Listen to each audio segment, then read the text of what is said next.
ವಾಸವಿ ವರಪುತ್ರ ಕರ್ನಾಟಕ ಆರ್ಯ ವೈಶ್ಯ ಮಹಾಮಂಡಳಿಯ ರಾಜ್ಯಾಧ್ಯಕ್ಷರು ಹಾಗೂ ಜನಪ್ರಿಯ ವಿಧಾನ ಪರಿಷತ್ ಶಾಸಕರಾದ ಡಾಕ್ಟರ್ ಟಿ.ಎ. ಶರವಣ ಅವರಿಗೆ ಜನ್ಮದಿನದ ಹಾರ್ದಿಕ ಶುಭಾಶಯಗಳು. ಶುಭ ಕೋರುವವರು ಕರ್ನಾಟಕ ಆರ್ಯ ವೈಶ್ಯ ಮಹಾಮಂಡಳಿಯ ಪದಾಧಿಕಾರಿಗಳು ಹಾಗೂ ಆರ್ಯ ವೈಶ್ಯ ಬಂಧುಗಳು. ಬೆಂಗಳೂರಿನಲ್ಲಿ ಖಾಲಿ ನಿವೇಶನಗಳನ್ನ ಹಾಗೆಯೇ ಬಿಟ್ಟು ಅಲ್ಲಿ ಕಸ ಸುರಿಯುವ ಆಸ್ತಿ ಮಾಲೀಕರಿಗೆ ಗ್ರೇಟರ್ ಬೆಂಗಳೂರು ಪ್ರಾಧಿಕಾರ ಬಿಗ್ ವಾರ್ನಿಂಗ್ ಅನ್ನ ಕೊಟ್ಟಿದೆ.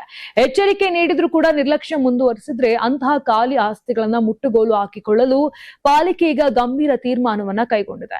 ಹೌದು, ಬೆಂಗಳೂರು ದಕ್ಷಿಣ ನಗರ ಪಾಲಿಕೆ ಆಯುಕ್ತ ಕೆ.ಎನ್. ರಮೇಶ್ ಈ ಕುರಿತು ಖಡಕ್ ಎಚ್ಚರಿಕೆಯನ್ನ ಕೊಟ್ಟಿದ್ದಾರೆ.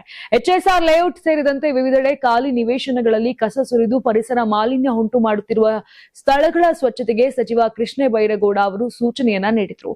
ಇದರ ಬೆನ್ನಲ್ಲೇ ಎಚ್ಚೆತ್ತುಕೊಂಡಿರುವ ಜಿಬಿ ಅಧಿಕಾರಿಗಳು ಖಾಲಿ ನಿವೇಶನಗಳ ಮಾಲೀಕರಿಗೆ ಕಸ ತೆರವುಗೊಳಿಸಲು ನೀಡಿದ್ದ ಗಡುವು ಮುಕ್ತಾಯವಾದ ಹಿನ್ನೆಲೆ ಸ್ವತಃ ಸ್ಥಳಕ್ಕೆ ಭೇಟಿ ನೀಡಿ ಪರಿಶೀಲನೆ ನಡೆಸಿದ್ದಾರೆ. ಇನ್ನು ಮಂಗಮನಪಾಳ್ಯ ಮುಖ್ಯ ರಸ್ತೆ ಸೇರಿದಂತೆ ಹಲವೆಡೆ ಖಾಸಗಿ ನಿವೇಶನಗಳಲ್ಲಿ ಬಿದ್ದಿರುವ ಕಸದ ರಾಶಿಯನ್ನ ಪರಿಶೀಲಿಸಿದ ಆಯುಕ್ತರು ಕಸ ಹಾಕುವವರಿಗೆ ಭಾರಿ ದಂಡ ವಿಧಿಸುವಂತೆ ಸೂಚಿಸಿದ್ದಾರೆ. ಅಲ್ಲದೆ ತಮ್ಮ ಖಾಲಿ ಜಾಗವನ್ನ ಸ್ವಚ್ಛವಾಗಿಟ್ಟುಕೊಳ್ಳದ ಮಾಲೀಕರಿಗೆ ತಕ್ಷಣವೇ ನೋಟಿಸ್ ಜಾರಿ ಮಾಡಿ ಸ್ವಂತ ಖರ್ಚಿನಲ್ಲಿ ತ್ಯಾಜ್ಯ ತೆರವುಗೊಳಿಸುವಂತೆ ಸೂಚಿಸಲಾಗಿದೆ. ತಪ್ಪಿದ್ದಲ್ಲಿ ಆ ಜಾಗವನ್ನ ಪಾಲಿಕೆ ವಶಕ್ಕೆ ಪಡೆಯಲಾಗುವುದು ಅಂತ ಕೂಡ ಎಚ್ಚರಿಕೆಯ ಫಲಕಗಳನ್ನ ಹಾಕಲು ಅಧಿಕಾರಿಗಳಿಗೆ ನಿರ್ದೇಶನ ನೀಡಲಾಗಿದೆ.